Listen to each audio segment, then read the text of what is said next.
Salamat kaya. Thank you. So we are done with our second PMS. Change oil lang naman ulit eh. Wala naman bago. So maramdaman kaya natin yung difference. So it's already 4 months guys. Wala nung kinamit ko to si NK450. Wala naman tayo mareklamo. 2,859 kilometers. So you know, walang problema. Pinanti-daily ko nga pala siya, no? So do malapit lang, 15 kilometers yung papuntang work. Pero ginagamit siya mostly pang long ride kapag magde-date, ganyan.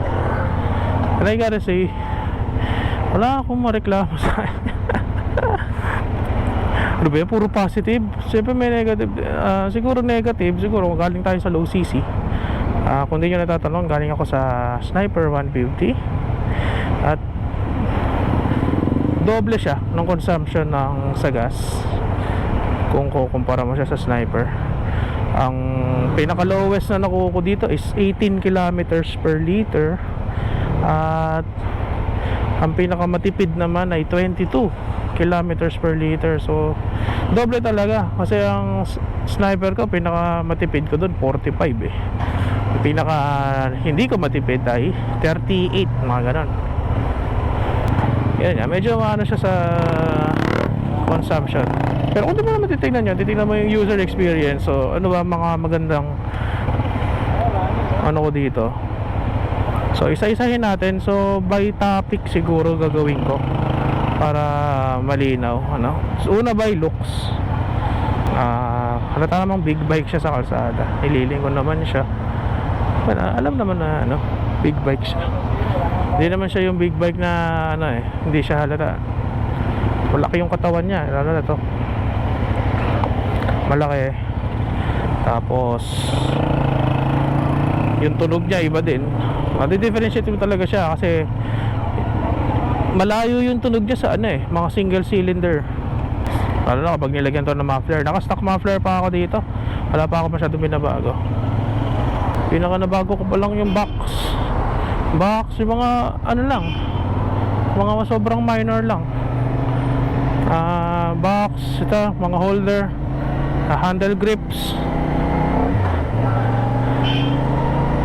yun pa lang. Pero yun sa mechanical side, electrical side, wala pa. Yung siguro sa mga masasabi kong ano, syempre yung stock busina, ang cute ng tunog ng ating busina. Parang ano,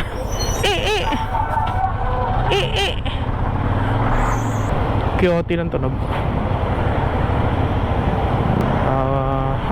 Sa bigat naman, eh syempre understandable, mas malaking CC to, mas mabigat siya. Pero para sa class niya, magaan na to eh, 165 kilograms. Siguro naramdaman ko lang yung difference nung ano, pag nagtutulak ako sa garahe. Pero kapag umaandar siya, sobrang lightweight niya, promise. Sobrang lightweight.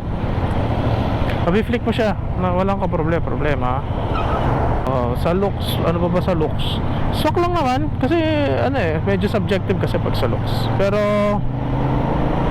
yung sa pormahan niya kumpara sa ibang motor, medyo swak naman. Kitang-kita niya naman, naka TFT display na tayo sa gantong price, no? Naka TFT display na tayo. Yung pintura maganda rin, may konting gradient. Though medyo gasgas na tong sa akin kasi hindi ako nag-tack grips eh. Gusto ko kasi makita yung pinaka-itsura talaga nung ano, motor. Kaya hindi ako masyado nag-ano ng mga protection. Yung mga dinidikit, hindi ako ganun ka-fan. Yan. Pagdating naman sa yan, yung fuel consumption, nasabi ko na kanina, ano talaga, malakas talaga siya kumpara sa ano, sa Sniper. Siyempre naman. Bakit siya malakas? Kasi malakas din yung makina niya.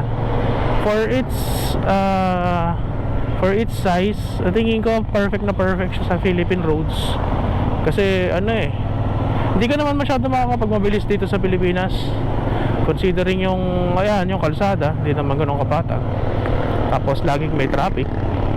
Hindi mo ma-maximize yung power ng motor eh. Pwede lang kung may open road na katulad nito. Pero kung power, ayan, sige, power. Fourth gear, nakaka 100 plus ako eh. Fourth gear.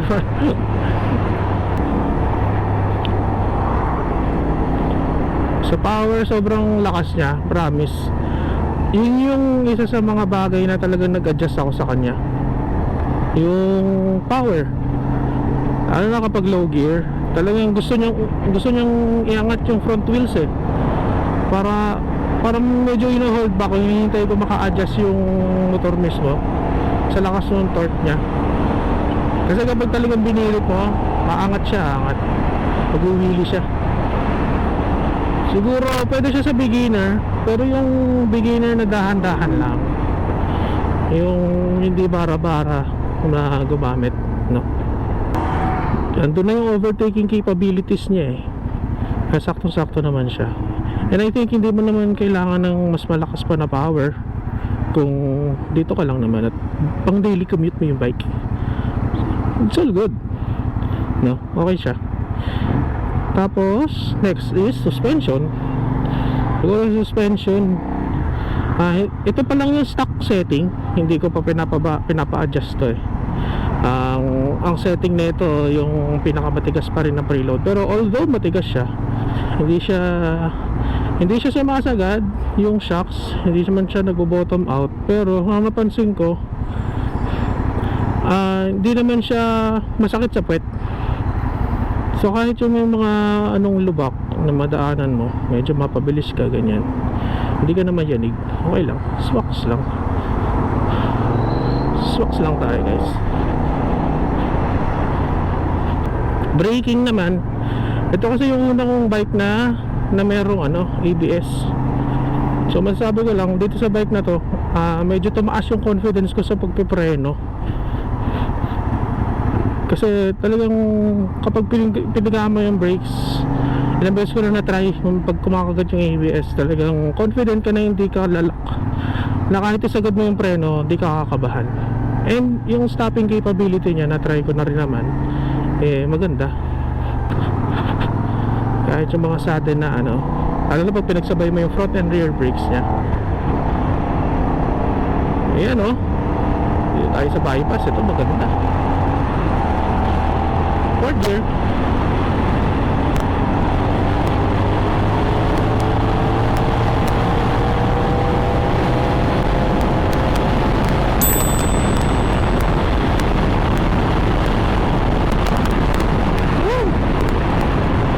Sinasagad yan 8,000 RPM.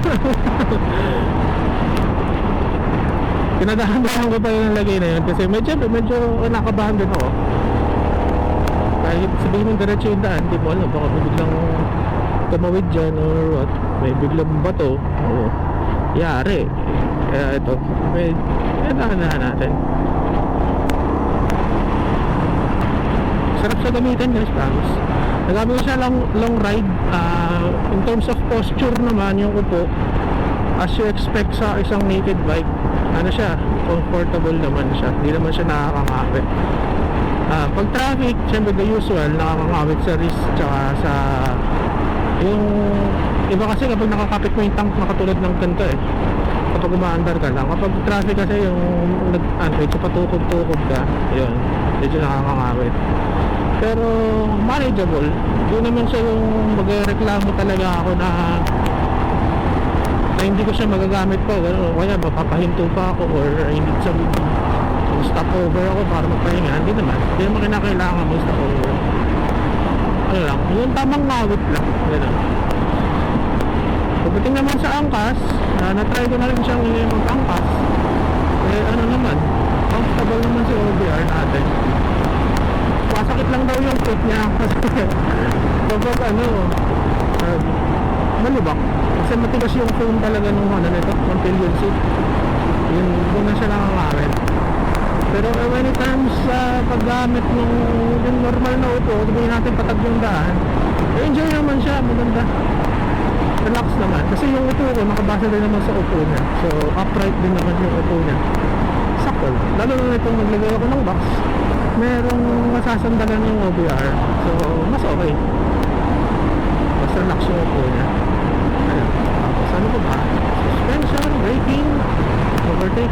lahat nandito na eh.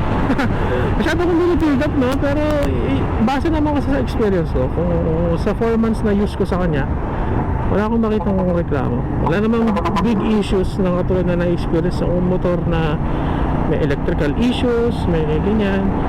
Yun lang, sa mga minor, siguro ito busina, isa yan.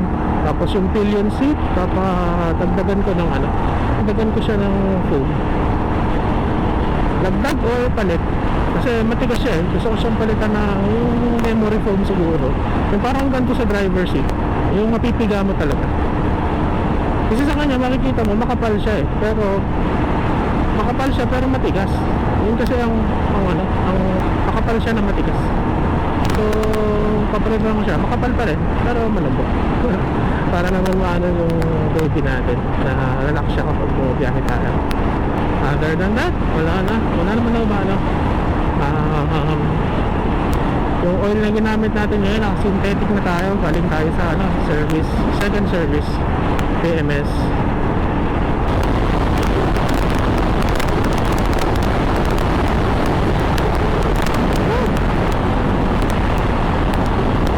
Sarap ng motor guys, naman.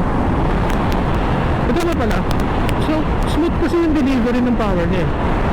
Hindi siya ma-vibrate. So kahit high speed, hindi naman siya ma-vibrate. Ito ang issue ko siguro. Masyado siyang comfortable. Hindi pala. Ito ang issue ko sa kanya. Siguro kailangan mo makasanayan na dapat aware ka sa speed mo. Kasi may times na sobrang nag-e-enjoy na pagbira, paggas, ganyan. Hindi mo na-imagine, ano ka na eh.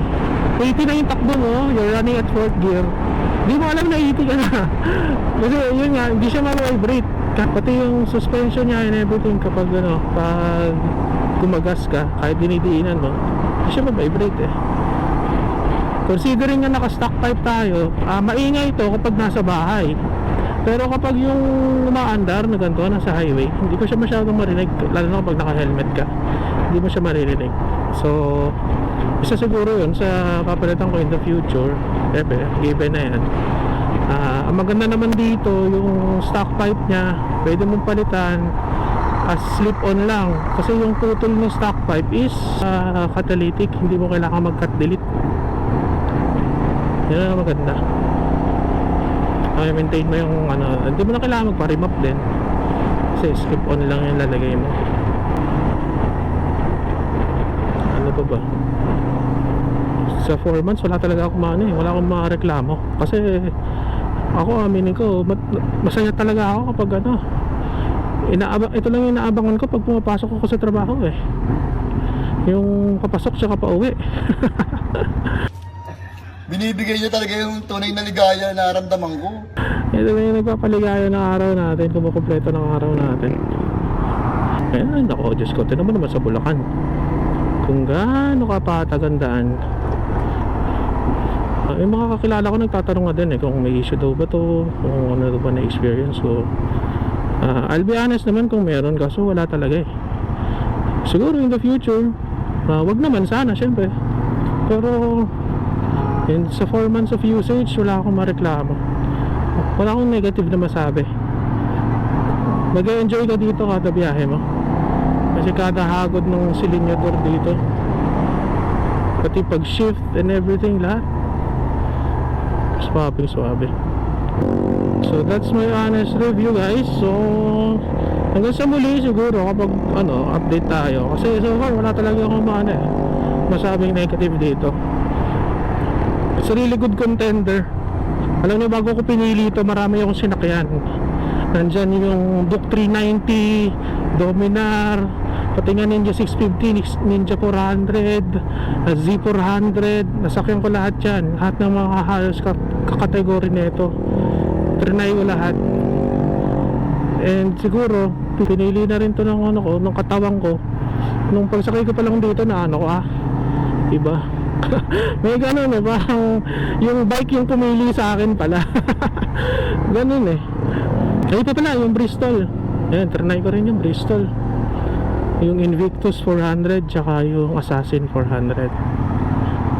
Kaso wala talaga, tayo dito sa NK 450. Isa pang maganda dito, isa si CF Moto sa maraming accessory na mabibili sa Shopee tsaka sa Lazada. Pag nag-search ako, actually itong mga plastic panels niya dyan, sa tangke, yung sa likod, sa may tail light, yung fender, lahat meron ka na mabibili na panels sa Shopee. Iba-ibang kulay pa yon, so kung anong kulay yung kailangan mo, meron siya. Yung kinagandahan. Accessory wise din, marami na rin. Di lang ako nagkakabit masyado, pero ang isusunod ko, crash guard eh. Pero yung mga alloy kasi di ko trip. Marami na nauso yung mga alloy cover, yung mga panel dito sa gilid sa may engine. Hindi ko masyadong Tsaka yung rear set, may rear set to. Marami nyo guys, may rear set to. May rear set na mabibili dito. Ay di ko lang talaga okay na sa akin yung stock. Comfortable na ako. Okay na ako dito. Sarap ang motor guys. Yung tires nga pala, sabi nila pangit daw yung stock tire eh. Pero ako, di ako nagpalit. Sinubukan ko muna syempre. Hindi naman ako nag-off-road, hindi naman ako talagang kalsada lang. Kung sa kalsada lang, makapit siya. Siguro na ko lang na madulas nung bago pa siya, yun talaga ramdam ko madulas. Pero nung nagasgas na siya, mga unang 200 kilometers, okay na eh, makapit na. Overall, maganda tong bike. Sa unang 4 months sa experience ko, maganda tong bike. Siguro hanggang dito na lang. Hanggang sa susunod, hanggang sa muli. Ciao. Sige na tol, babay na. Ingat ka parate ha.